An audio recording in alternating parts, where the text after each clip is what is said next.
Hi, everyone. Welcome to Analyze Your Trade, episode number 60 for December 18th, 2018. Today, we will be discussing your trade ideas. And over the last few days, about 30 people submitted up to 5 symbols each. And I've put the list together of the requests that we're going to talk about today. And you should be seeing those on your screen while I'm talking. And we're going to get to as many of those as we can today. We are broadcasting live on YouTube at 4:30 p.m. Eastern Time, but you can also now listen to the audio-only podcast version of all episodes of the Timing Research shows on iTunes, Spotify, Stitcher, Podbean, or wherever else you listen to podcasts. Just search for Timing Research and subscribe. My name is David Kosmeter. I'm the creator of TimingResearch.com. And I developed the show with Dean of Follow Me Trades, but he's off this week as moderator. And I have Michael Filigera back to moderate. So I'm going to go ahead and turn it over to him. And thank you, David. Good afternoon, everybody, and welcome to the last Analyze Your Trade show for 2018. And joining me today on the panel is Larry Gaines from PowerCycleTrading.com. And one of my favorites to work with is Jim Kenney from OptionsProfessor.com. How I would like to begin today is that we'll each give a little intro of who we are and where we hang our hats, and a little bit about what you do and how long. And we'll do kind of round robin. Well, it'll be Larry, Jim, and then myself. So beginning with you, Larry. Okay, well, again, thanks for having me here today. And so I've been actively in the markets for over 35 years. Started out my career trading oil, ran one of the very large oil trading groups in the world for 10 years. And we trade pretty much everything. The biggest thing was oil, but we trade all the other commodities too, foreign exchange and all the future commodities and bonds. So been in the commodity side for a long time, and currently have a company that I started back in, I guess, around 2010 called PowerCycle Trading. And it's a company that I use different directional trading models that I've developed, and then we use options to trade the directional moves. Based for, better leverage and risk control. So I like to look for directional trade setups and then incorporate options. So kind of on a swing trade type of timing basis, anything, it could be 1 day up to 2 weeks, something like that. So kind of shorter duration type swing trade type setups, and like to look at the equity side of things primarily and go from there. So again, thanks for having me. And thank you. And Jim. Looks like he just disappeared, so he'll... Oh, you're right. As I look down. Yeah, having some... some... He'll be on his way back in. Well, yeah, he'll be back in a minute. I hope so. I am Michael Filigera. I'm with LogicalSignals.com. Logical Signals is my own website. It has been under construction for a very long time, and those that may have heard me before or tried to check LogicalSignals.com, you're probably not really finding anything other than some older materials that I have done. The objective at the moment, if I can just kind of put all the working parts together, is to revamp the website, put a little bit of more of a modern design to it or a different feel for it, and begin to publish my writing again. And that's my goal for the new year. But in any case, I have been trading since 1979. I was an options market maker here in San Francisco on the Pacific Coast Options Exchange. I've also traded on the London Traded Options Market, and I've also on the European Options Exchange in Amsterdam and the DTB in Germany, and then came back here to San Francisco. I then left the floor in 2001 and kind of became a house trader, so to speak, that I began to trade from home. And once the markets really started to advance greater towards electronic trading, I really switched from trading options primarily to trading futures. And that's been my focus for about the last 5, 6, 7 years, somewhere in there, where I'm basically a day trader and I trade futures. Jim is now back with us. So Jim, I'm going to let you go ahead and introduce yourself and who you are, where you are, and what you do.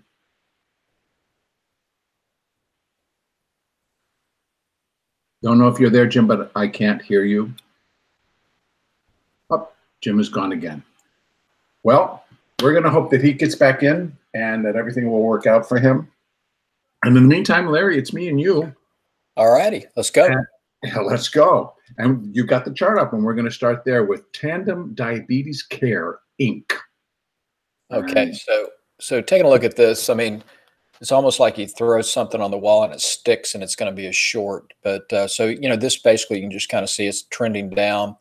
It's trying to gain some support here, but you know, based on the overall broad markets, I think the potential move for it is probably lower.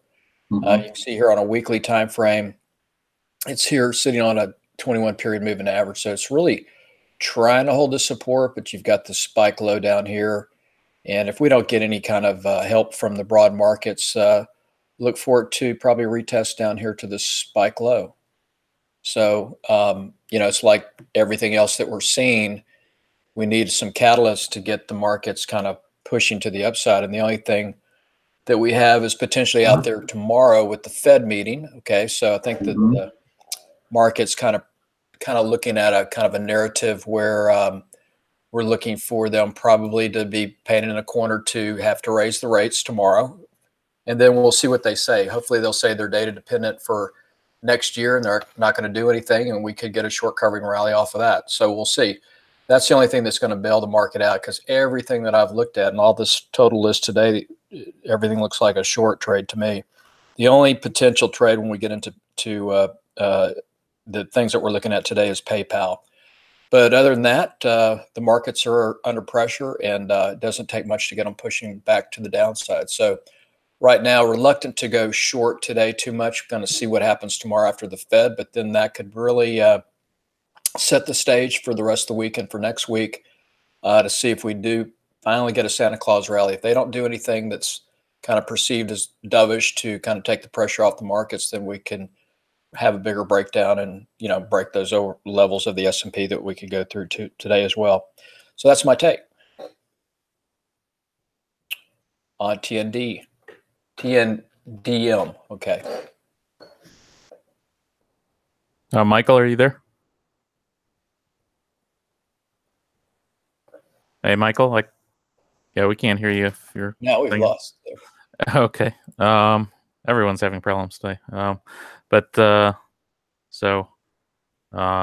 Larry, if you want to go ahead and go to IWM.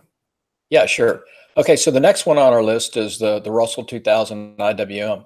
Now, this is a really interesting one, actually. And if we do get a something that's perceived as semi-positive to get the market, you know, moving to the upside off of a short covering rally, this is one that could have a nice little bounce.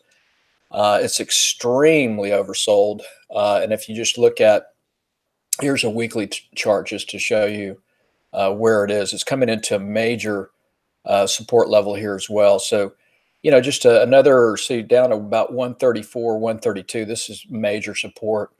So would not be selling the Russell too aggressively here. I mean, if you're short, I'd be covering it into this zone right here. So this is a weekly 200-week moving average, very key support. And then you can see all this price action through here. So this is going to be a good area for to see if the market can hold up.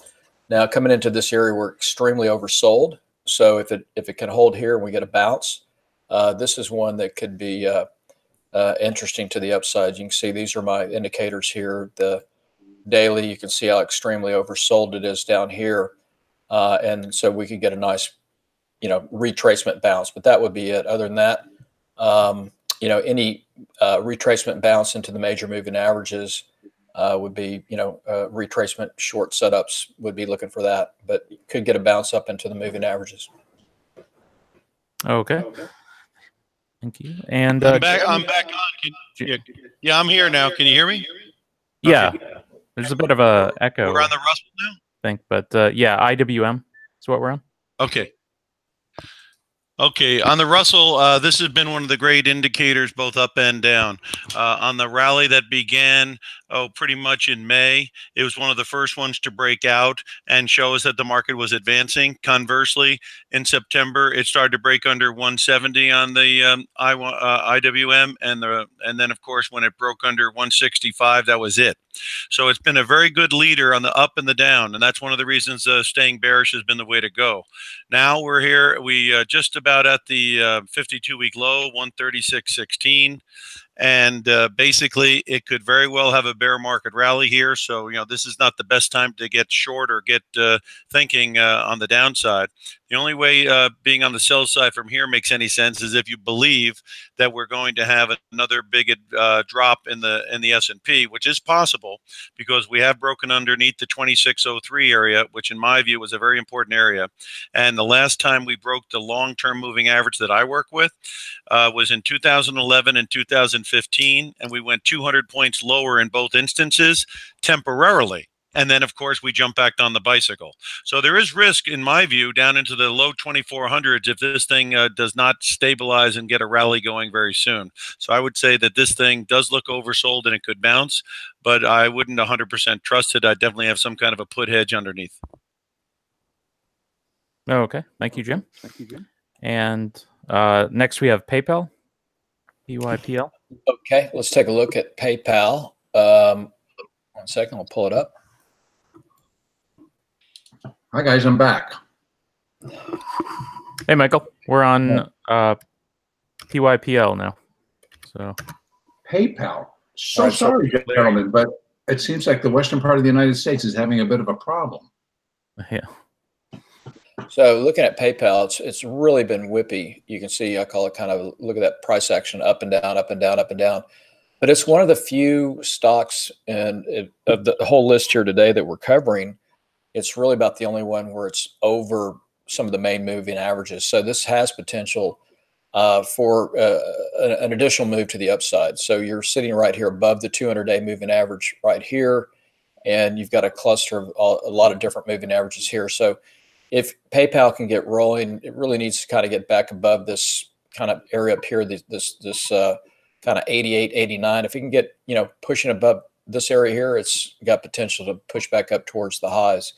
I would not be shorting this one in here. I would not be buying it yet either, but it does have potential for a little bit more upside. And potentially if it breaks, you can see the resistance there. If it could get through this 88 level, then you could get it up to 94, retest those highs. Okay. Jim, did you do PayPal? PayPal obviously is one of the one-eyed men in the Valley of the Blind here, but the fact that it is the one-eyed man, I'd be a little bit concerned about it. Me personally, I'd probably like to see it get above 90 and then use 80 as my get-out point and see if I can get some momentum.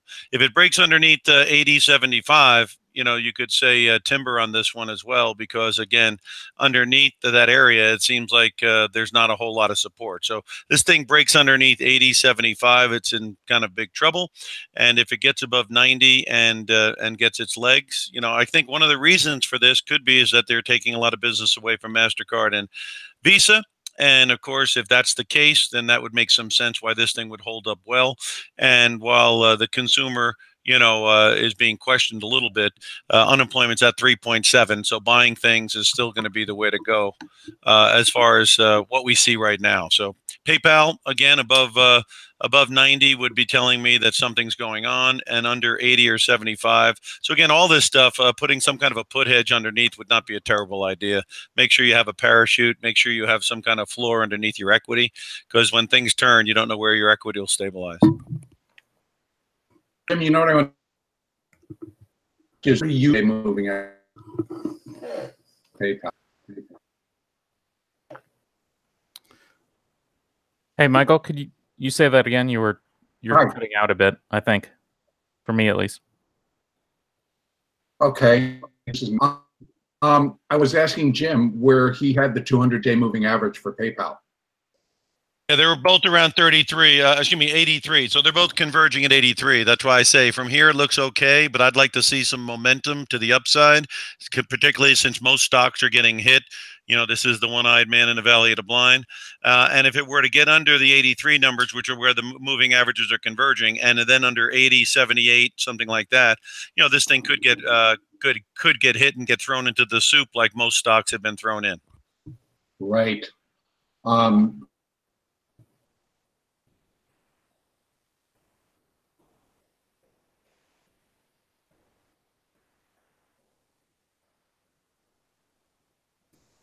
Hey, Michael, are you there? I think we lost you again. If you guys want to go on to Amazon. Okay, let's take a look at Amazon here. Let's pull it up.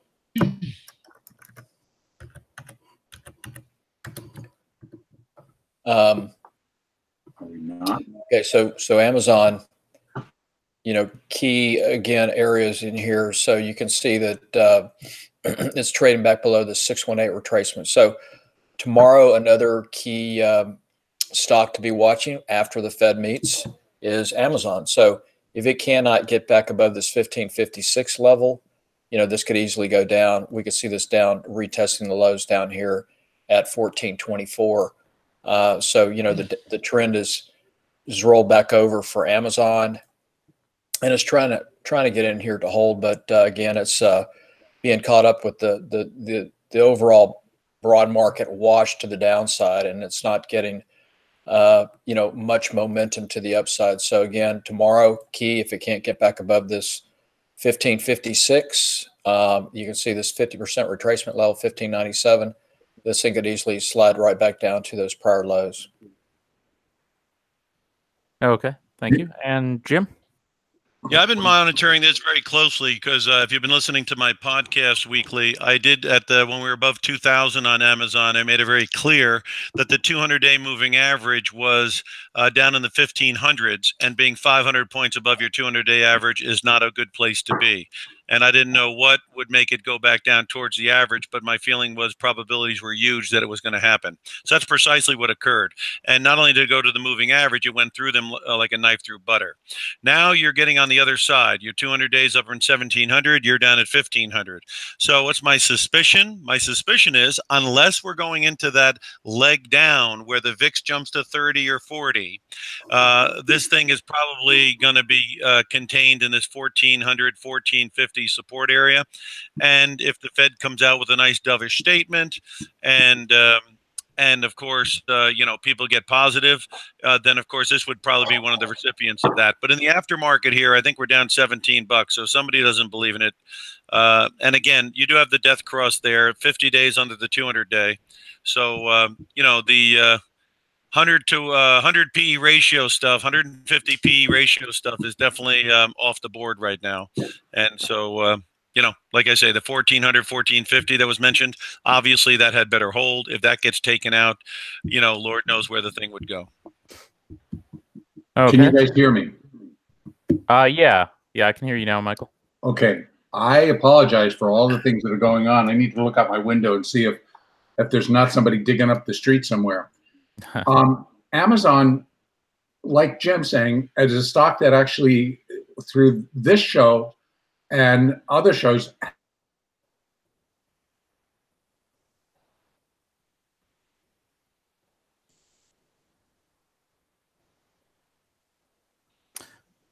hey, Michael, for the next stock?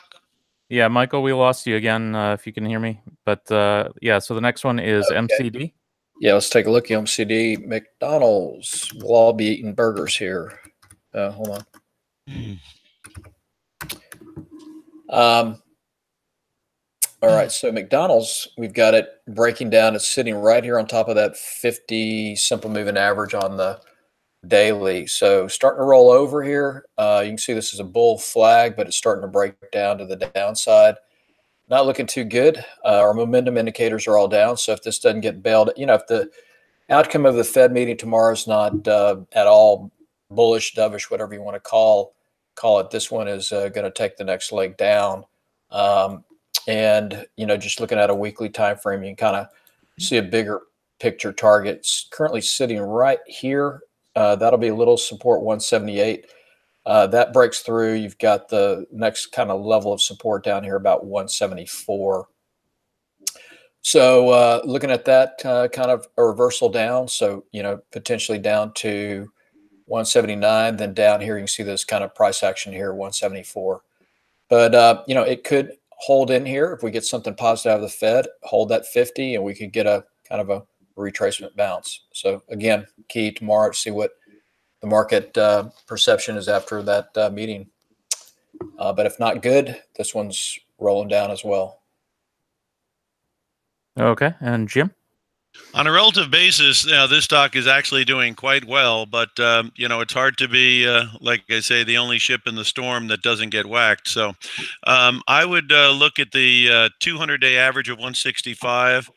If we start getting further deterioration in the market, I think that could come into play. I think 150 is your real line in the sand, even if you're a long-term holder on it, because under 150, they would be taking out, the 52-week low from March of this year at 146. So again, this is a great company. My son works for it as his first job. So of course I can't badmouth somebody who's helping my son get started in employment. But as far as buying it, I would probably prefer to see if I could buy it somewhere closer to the 165 and then use that 150 cement bottom as my area where I don't think it would break, because the company is making money and the company does have tremendous loyalty, et cetera. So, this is one of the ones that you can kind of count on if the economy is any good at all, because people definitely are at this place eating. All right, Okay. and Michael, are you back? I am. And Okay, I'm actually going to exit another hog that was taking a lot of my. I do think that someone is out there. They're in the process of moving a lot of the overhead wires underground.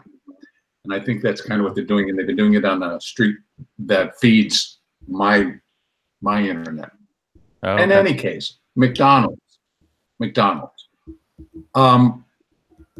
I am actually surprised that McDonald's has actually held up as well as it has against a sell-off in the broader markets, particularly in the Dow. I also show the 200-day moving average down at the 165 level. I actually agreed wholeheartedly with Jim. It's like I definitely would not be a buyer up here of McDonald's. I'd be looking for it to kind of peel off a few more dollars here before it becomes interesting. What does continue to keep it up, I believe, is the fact that it does produce a good dividend. So as far as that goes, that has remained pretty consistent throughout. It just got done paying a pretty solid dividend, less than what it did the previous quarter, but nonetheless still fairly decent. I definitely would stand on the sideline. If I had a position in McDonald's, I'd be looking to protect it, because I think if they come in, it may slide pretty quickly. It may find some support down around the 175 to 172 level, and then 165. So as Jim stated, I would wait and let the rest of the markets flush everything out and then move on from there. Okay, Pfizer. Let's see if I can stay connected here for a while. Larry, Pfizer. Okay, well, broken record. Another one is sliding to the downside. You see it broke through, again, all the major moving averages. The only thing with a lot of these stocks, and we've talked about it, is they're getting, they're all getting oversold and getting extended from their moving averages. So when that happens, when you do have a short covering rally, you have that retracement to these kind of a mean reversion. So again, this is, broken down. Next target would be down here to these prior lows at about 41.70. But, it could get the benefit of a short covering rally. So if we look at a weekly time frame, Pfizer, some support here. You can see this price action through here. So 41.70. Price action that breaks, then it's going to be down pretty fast to about $39.40 right in here. So again, we'll see what happens as far as the Fed meeting tomorrow, but it's a little bit oversold, extended stretch from the moving averages, so you get that snap back up into this area here, 44. But then if you get a snapback, you want to be looking to resell up here around this 44, 45 level. Okay, thank you. And Jim. Well, it's in one of the stronger sectors this year, healthcare, so that's benefited it as well. The moving averages are still inverted to the upside, so that's a positive. And the stock, albeit is underneath the 50-day average, is above the 200-day of 39. Both McDonald's and this stock, it wouldn't be the worst idea if you were an owner of it to consider looking into and investigating the collar strategy, because you still have something to protect. These other stocks that are already in the toilet, you can't buy your raincoat after Katrina hits. So bottom line is these things, both McDonald's and Pfizer, there's still value there fairly close to the high. And so if you could investigate an out of the money call and some kind of a put underneath, then you could ride out the storm, if there's going to be a storm, a little bit easier than just watching the thing drop and then wondering what can I do after it drops, because obviously at that point it's a little late. And I agree with that. I actually am pretty much, I don't want to echo pretty much what Jim and Larry have already said. But I also see that support, and that would come on a daily chart right around that 4170 down to 4150 area. And if that does contain selling, then yeah, I think we can have a rally. But like some of the indexes, I think that if I'm correct, if those levels don't hold, then I would expect it to begin to accelerate lower and end up getting down and testing that 200-day moving average, which is down below about 39, as Jim said. I have it about 39.65, so you can kind of say 39 to up to that level, 39.40. And if that does not hold, then I think that Pfizer, along with the balance of the market, is going to be in a great deal of trouble. And I also agree with what Jim has said. These particular stocks, quite a few of the Dow stocks, have held their own as the broader index has really kind of gotten its head handed to it and may continue to get its head handed to it. But when we start to see that we have Boeing, Pfizer, McDonald's, and the larger blue chip stocks holding their own, I doubt that they'll be able to, when the sell pressure is so high, that they're going to be included. And therefore, I agree with Jim that it's like, if you happen to own this stock or it's a part of your portfolio and you want to keep it, then I think you need to start to look at the collar strategy or just a different strategy, which is going to give you some protection should go underneath you. Okay, so we're going to move on, and we're going to go to Cisco. We'll be back out to California. So we'll start again with Larry.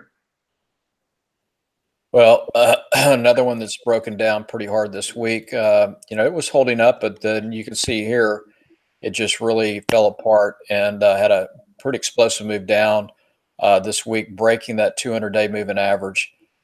So into a little tiny bit of support through here, but the major area would be down to about 43, but not looking too good. So this is one that was holding up and then just got caught up in the storm to the downside by everything else. So with Cisco, you can see this level here where it currently is on the weekly, about 43.90, push down here to this low here, so call it 43, and then you've got your next major support level down here about 41.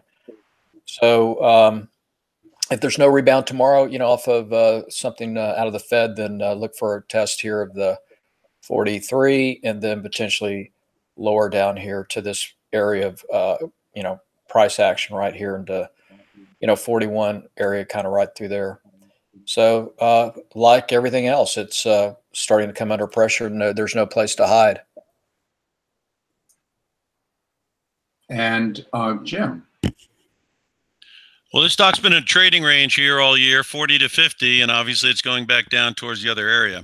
Again, similar to McDonald's and Pfizer, if you think the highs are in, selling the call and buying a put to stabilize your equity wouldn't be a terrible idea. But just to be clear, you either know exactly how these strategies work, or your clearing firm is explaining it to you, or something. Because again, when you do sell a call, you are agreeing to sell your stock. So if the stock does take off, they could call it away from you. In fact, you'd be selling it, or you could possibly roll up the call or get out of the call by liquidating it. But there is a risk of selling your stock in the strategy of collar writing. So I always suggest people either make sure they understand it, go to their clearing firm, or go to my podcast and send me an email with any of your questions, because you want to know how every strategy works, both on a use, a risk, and an up and a downside before you even think about it. Well said. I started to look at the daily chart, and then I slipped down and I looked at the hourly chart, and then I looked over at my news story, and it seems that Micron has come out with earnings and has a conference call going on. Micron closed at 34, it's now trading at 31. And so that's starting to pull down the whole sector. Now that Cisco is not necessarily involved in chips, as Intel is, or other companies, or Advanced Micro, which is further down on our list, which would be an interesting one to look at. But nonetheless, it does participate within the larger technology that sits basically here in California. And it is also now down below 44, trading, I think, at 43. Hold on one second. Let me just get that number. It's trading at 43.80. And not that bad from the close, but it's down, a quarter. So I think that the whole idea behind what's happening in the broader markets is that there's a sell-off happening, and I think that Cisco will definitely at least test the 43 level, which is the current low from last October. And I think it breaks. And I think it continues down, and it starts heading towards 41. And if that doesn't hold, the next stop would be 37. And depending on how severe this sell-off moving forward continues, we're back in that same boat. So far, basically since October, Cisco has sat in a basically sideways, tighter range of about $5. And that's now going to start to break. And I think that the stock could get in trouble here. And I'm going to again, in that if you hold the stock and we don't get a rally, as Larry made reference to, then I think you definitely have to consider putting some protection around your position. And on that note, we're going to take a pause from going through all of our stocks. And before we pick up again, I want to go back around and basically give us a chance to offer any trade suggestions or not necessarily advice, but just, maybe a view that you're holding and what you think about what's going on, and maybe what folks can kind of look for. Are we getting close to a buying opportunity? Are we, whatever you're looking at, and any trade suggestions that you might have, let's do a round robin and kind of talk about that a little bit. And we'll start with you, Larry. Okay, so the key, I always like to revert back to looking at the S&P 500 kind of for all the different sectors that it references and covers. And so, key is currently looking at where it is on support and holding that or breaking it. So I think tomorrow will be pretty, tomorrow and Thursday will be, a lot of times you'll have a Fed outcome and nothing, you'll think it's, good or bad after the session on Wednesday, but really doesn't get resolved until Thursday, to give the whole global markets time to kind of absorb it. So if we just look at the key support level for the S&P, SPY, whatever you want to use, we're currently sitting right on it. So it's 253 right here. So if there's something that's constructive from what the Fed says tomorrow and the market buys it, then we'll get a short covering rally back into the mean reversion to major moving averages. But and that's because of, you can just see here's the weekly, right? And it's just super, super oversold. So when we get extreme oversold conditions, we tend to get, kind of a reversion to the moving averages, et cetera. So if we don't get that out of the Fed, then this 252, 253 breaks, we'll get a spike in that volatility, and we'll get a push down to the next, levels, which could be, I've got 250 here, and then, down even further. So that's kind of a key point of reference for me to look at closely tomorrow. And if that holds and we get something pushing to the upside, then, the next thing to do is look at your upside targets based on Fibonacci. So we'd be looking at potentially moving back to 265 right in here would be the first major kind of resistance area, and then up to potentially maybe up to 270, and then start looking to reset some shorts. So that's going to be key to me going forward to see what happens tomorrow, and if we get any kind of a mean reversion based on an oversold bounce. On what you've just said, so what you really are you feeling in a larger corrective phase, and that what we may get out of a more positive or dovish statement from the Fed is rebound rally up to resistance. That's what I was thinking. And then that rebound rally going in, Christmas rally into the end of the year, and then 2019 we'd have a bigger move down. But we'll see. The whole tone of the market could change tomorrow if the Fed does something very constructive. I mean, they could say, okay, we're going to stop, liquidating our balance sheet. That would be very, very constructive. They'll say we're done raising rates. We're data dependent. We're going to stop on our asset, selling off our, reducing our balance sheet size like that. So that would be constructive, but I don't think they will. But if they did something that, you could get a pretty decent sustained rally and go from there. But if that doesn't happen, at just any rally into the major moving averages, being the major one would be the 200 up here to 275 or something. That's where you want to reset. I think it's tricky when we're attempting to put a technical view around a more fundamental, which I think is what the Fed's work is fundamental. They're dealing with our currency, the dollar, interest rates, et cetera, and to try to stick that into a technical picture doesn't always fit real neatly. But I think you stated it very well. If they do something constructive, but what may be constructive to one person is not constructive to the next. And if I can just slightly, I think that the fact that they held the interest rates artificially low, things, they waited too long before they started to let it come up a little bit more. And now it's being met with resistance. That what have they raised? Maybe all of their work thus far, and you're already hearing people say, no, you got to stop, you got to bring them back down, you got to do this, and it's to do nothing more than just to stimulate the buyers to come back into the market. I'm sorry, Jim, I didn't mean to step in front of you, but I don't think that the Fed's going to do something constructive tomorrow. But in my opinion, constructive would be raising those rates yet again and just trying to keep the lid on what is brewing underneath all of that.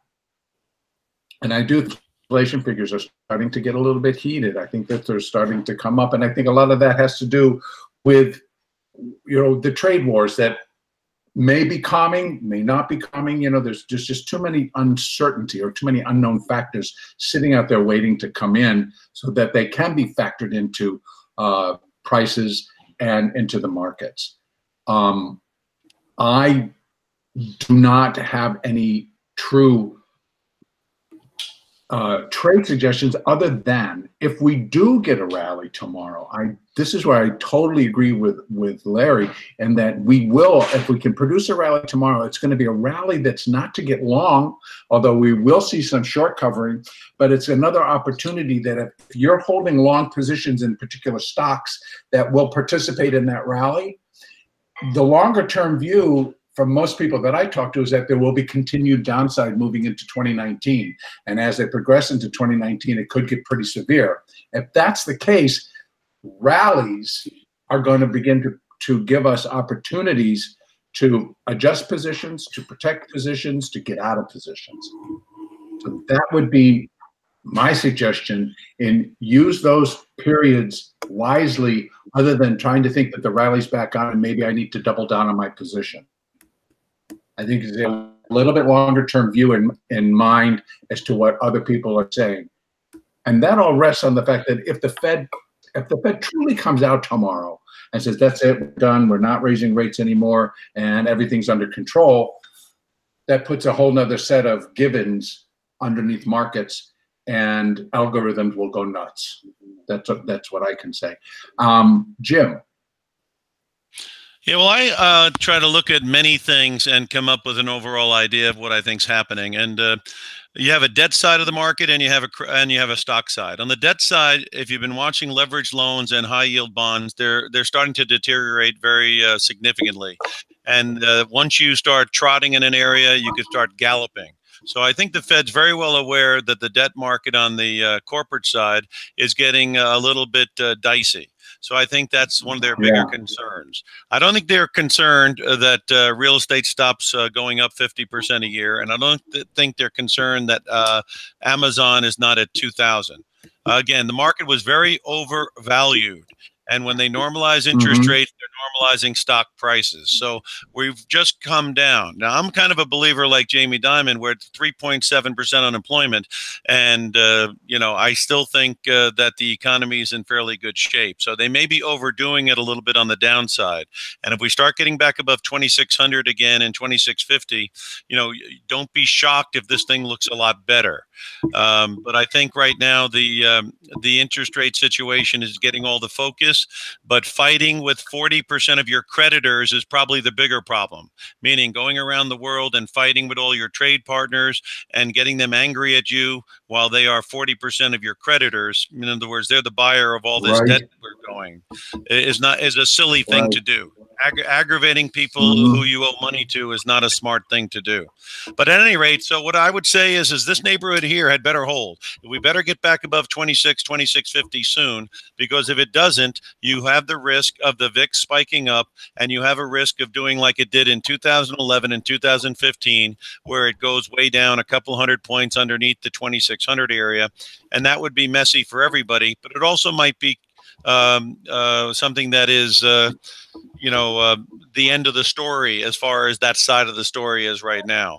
I think, if you want to know what I'm looking at, I think that the US dollar looks like it's getting ready to roll over in a big way. I think that the gold GDX has been steadily creeping up.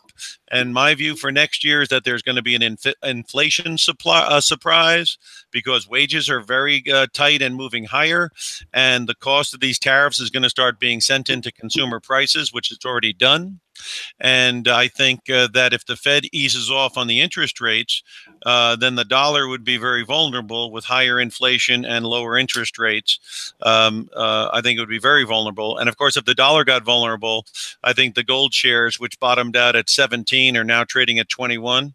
If they get above 24, 25, they could be the big story for next year if we get the inflation spike, or shall we say surprise.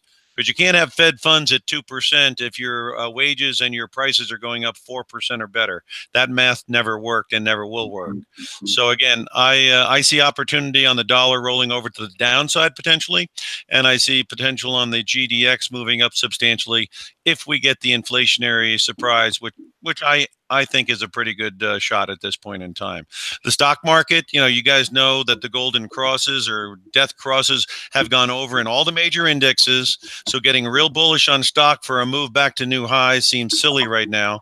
But like everything else, you got to follow the tape. You got to follow the numbers. That's why I like using moving averages, because they're just following the tape. They're not creating the tape. So right now, the tape obviously is pointing to the downside.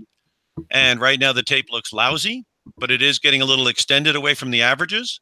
And with a Fed dovish comment along with a hike, it could be enough to get the thing at least doing some short covering. But I wouldn't bet pot on it for sure.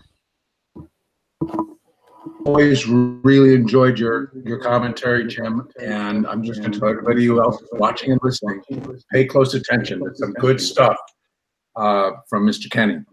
Okay, let's pick it up again, and let's go to ABV, ABBV, and Larry will jump back with you to start with this one. This looks like a good short setup. Again, you know, it could get a retracement bounce, but without that, this looks like a great short setup. You've got a nice break of this support level here. You're below all the major moving averages. The next really good support's down here to about 77.5. So I really like the looks of this one for, you know, continuation to the downside. I happen to agree. Jim. Yeah, again, in the, I guess you'd consider it somewhat in the healthcare sector. It has an inverted, you know, 50 and a 200-day. So, you know, but again, this thing topped out at 120. You know, you're not exactly early getting negative on it. If it takes out 80, it looks like there's nothing underneath it. So, you know, obviously, you'd probably be looking at it and seeing if it can test this 80 area and hold. And if it could do that, you know, then maybe there's something going on. But with biotechs, you know, one day they're curing disease, the next day they have a disease. So, you know, it's a very volatile sector, and it's a very crapshooty type place. But, you know, crapshoots do come in. The thing went from, 70 up to 120. Nothing wrong with that. But on the flip side, when something doesn't go their way, you know, they go the other way quite a bit. So it's a very fast game. If I was looking at this game right now, my line in the sand's right around that 52-week low, which is 77. I'd be seeing if it can hold that level, and if it can, then I'd be taking a shot with a stop underneath or some kind of a hedge underneath the 77 mark. And, you know, that's the way I'd look at it right now. I am going to be more in line with what Larry presented, and that I think this is a great short right now. I do not see 77 holding. It obviously can, but I kind of bumped up to the weekly, and the weekly is not real supportive of that taking place. But as Jim said, if it should hold there and bounce, then that would be a more positive for the stock. I don't particularly see that happening right now. On the weekly, I've got the 200-day at 74, and I think that's going to be its next support if it can hold it. I just don't think it's going to, just from the chart pattern and just from what it's done thus far. I think it's going to kind of come down, maybe break that, maybe not this year, but maybe next year at some point before all is said and done. I think it heads back down towards the 70 level. And that may contain it, but I will have to take another look at that occur. Then you take an additional look to see where everything else is and what's going on around it. But as Jim did say, it is within healthcare, it's within pharmaceuticals, it's all there, and so it's got all the ingredients to zip higher and bounce or get smashed. And right now, I think that everything is kind of getting smashed. So I'm going to be looking for the short and for it to be going down. Next up, we have Schlumberger. Yeah, Michael, I just wanted to say that I have to cut out early today, and I just wanted to thank everybody for being here. I just got to have a 10-minute head start on you guys. And then just let people know that if they'd like to tune into the weekly podcast, they simply have to go to optionprofessor.com to get the link. And I certainly encourage everybody to do that. And thank everybody for coming today. And thank you guys for letting me be with you today. And thank you, Jim. And Merry Christmas, Happy New Year. We'll be seeing you next year. Thank you. You're welcome. Okay, Larry, it's me and you. Let's see if we can just kick out these last six. All right. Well, Schlumberger, how ugly can you get? But it's coming down. I know, right? That is just amazingly ugly. But we're coming down here, see this prior lows back here, February of 2009. So coming into that area there. So that's going to be initial support. But this thing is, you know, it's a sell on any rally. It's definitely way oversold. So would not be shorting it here, but it doesn't. It's just been getting clobbered each and every week, each and every day. Yeah. But I would not be doing anything on this guy right here. Super, super, super oversold, but just keeps going lower. So I just walk away and find something else to play with. Yeah, I am going to agree with you. I actually went all the way out to the monthly to take a look at this one. Yeah. And of course, with oil just dropping from 75 down to today at 46.20, that's pretty serious. And so anything associated with oil, and like Schlumberger, which is equipment and drilling and things of that nature, is going to get hit just as hard. And that is exactly pretty much what we have seen, along with the balance of the market getting annihilated. Now, 37.85, which is where it closed today, is, considering that, mid 2014, this thing was almost at 120. So in years, this thing has just been annihilated. I don't see a lot of hope right now that it's going to turn around and begin to rally strongly. So like Larry said, I don't see initiating any positions. If you're still holding a long position from pretty far above, I have no advice other than, do you really want to hold it and see how low it can go? I don't show support until we start hitting the Feb 09, as Larry pointed out, the lows at 34.50.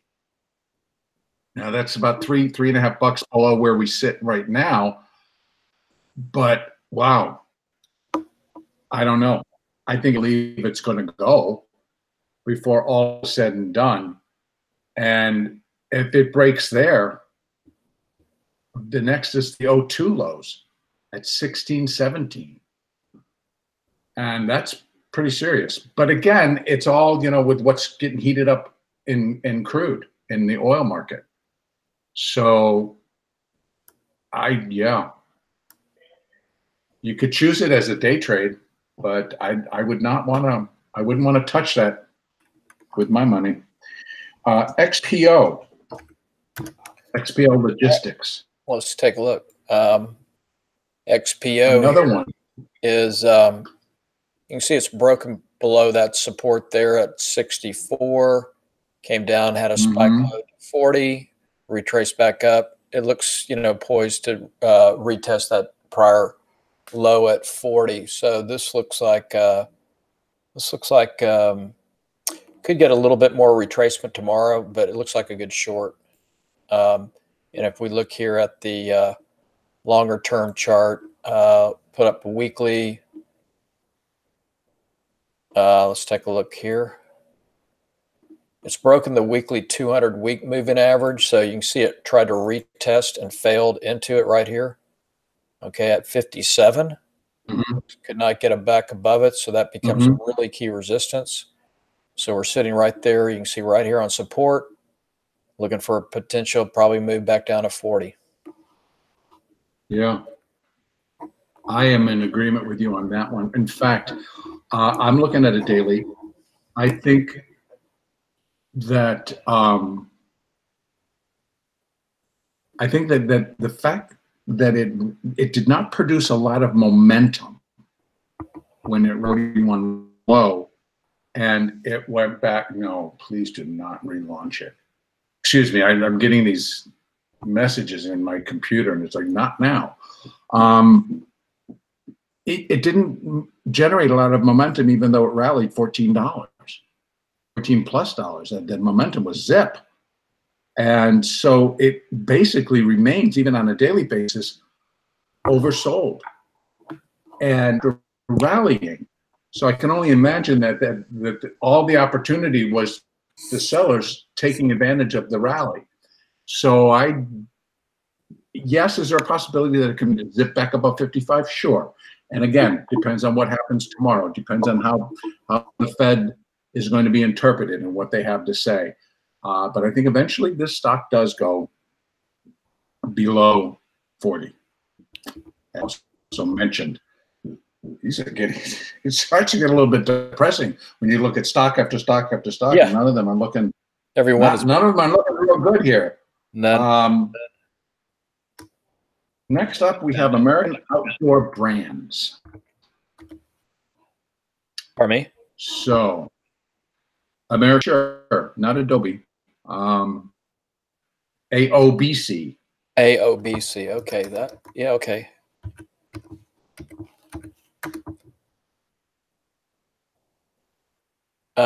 So AOBC. Well, again, you can see the kind of the trend. You can see it just rolling down, but you've got, sitting on moving average support here, this 150, and then here's the 200. So I would just probably say it's going to push towards that 200. You can see it here on the 4-hour time frame. It's starting to roll back over. So just with everything else, it looks like it's poised to probably break down and retest the lows. It could get a reprieve tomorrow with everything else, but this looks like it's poised to push down to that 200-day moving average and then potentially retest that prior low there. Yeah, with all of that. One other observation that I'm noticing here, this particular stock does not trade big volume. This is not a big volume stock. So I think that in and of itself can present a problem. If you happen to be long this stock and you get a stronger down day, you could be in a lack of buyers if everybody's bought, and when they start to turn to sellers, you don't want to be the last one in that line, because I think you could get really hurt pretty severely depending on where you bought. I think near term, the 12 area, I think is going to happen, and that'll be very key in how it reacts from there on, because there's August, after earnings, they had a very large gap, like a $3 gap from, I guess, about $9.75 to $7.75, $2 gap. And there's been to fill that gap. Now, the last gap that it did, and it looks like also on earnings, was from just above 12, and then when it ran up to 15.32, that gap is going to be filled, I feel. So I do think in the near term, they're going to at least get this thing back down to the 12 level, fill that gap, maybe even go down and test the bottom of that bar at 11.50, which starts to fill the previous gap in August. I don't hold the stock either. Since I'm going to take that it's a retail, that I don't know. I don't think they're going to do well. It all depends on how people want to spend their money. So I don't hold a lot out for that stock at the moment. Teva, pharmaceutical.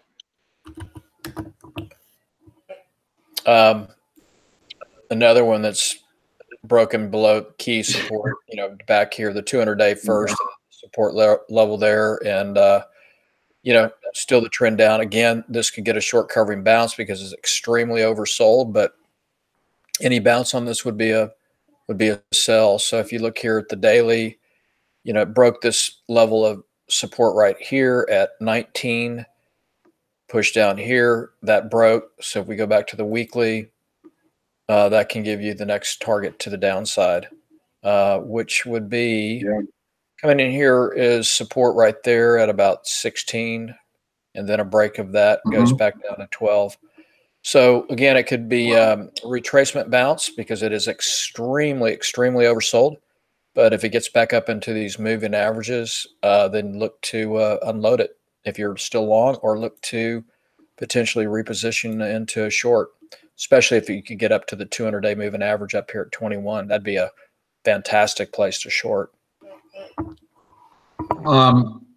Again, I cannot disagree with what you have said, and there's not much more that I can add, other than I agree it is reaching some pretty strong oversold levels. That's on a daily chart. I I think near term, the reality of it getting down there to that 1635 level is pretty real. I think that that's not going to be a problem, considering that the stock was down 64 cents today. So dropping 3.6% today would not be a problem if things aren't received like smelling like roses tomorrow.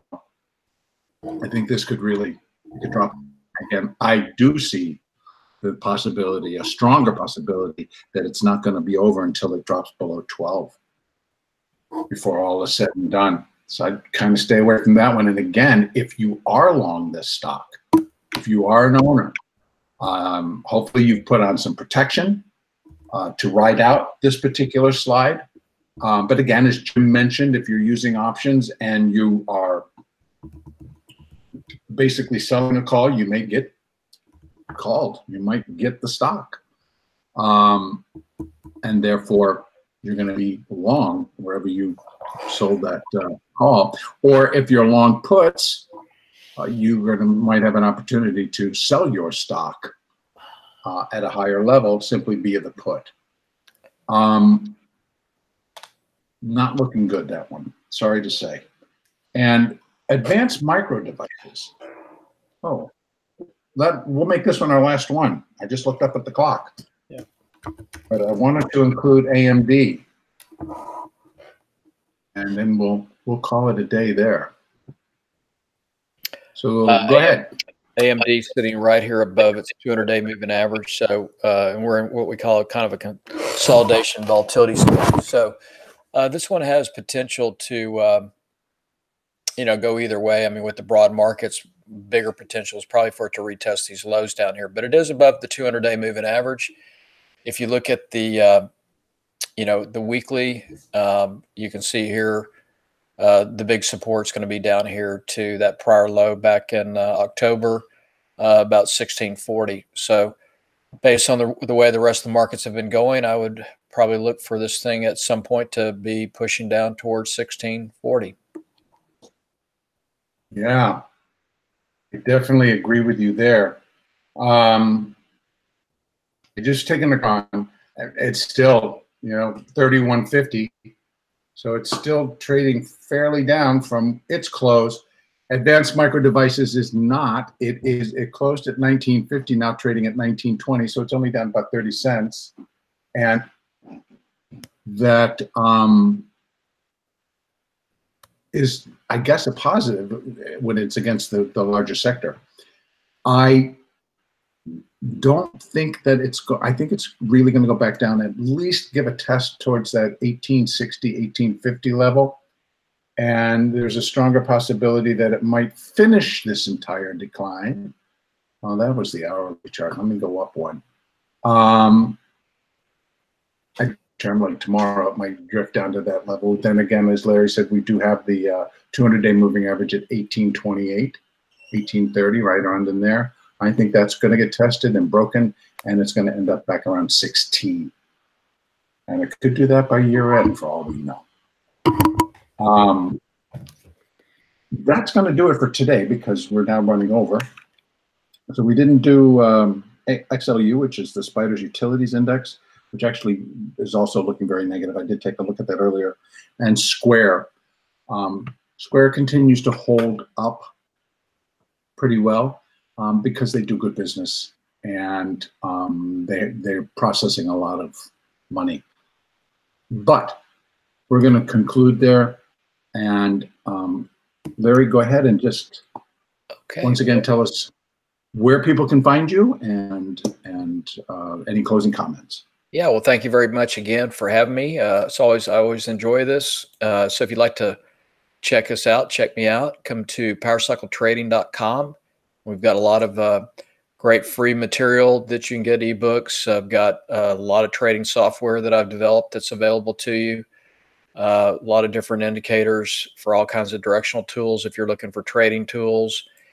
And then courses just pretty much cover a lot of different types of trading, beginning options, swing trading using options, trading oil, seasonality trading, intraday breakout trades. So a lot of different courses that we have for anybody that's interested, and then always constantly each and every month doing 1 or 2 different courses. So just concluded a butterfly course, which is currently going to be available right here, butterflies and condors.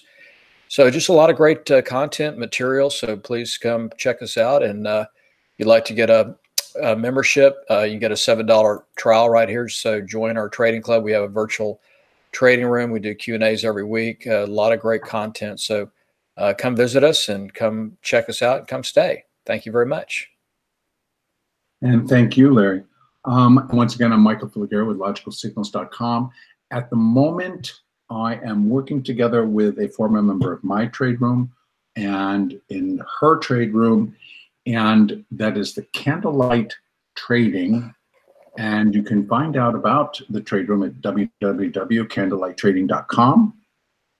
Now, here's the important thing. What we're offering is that you get a discount of 40, I think maybe even as high as $50 discount for your first month.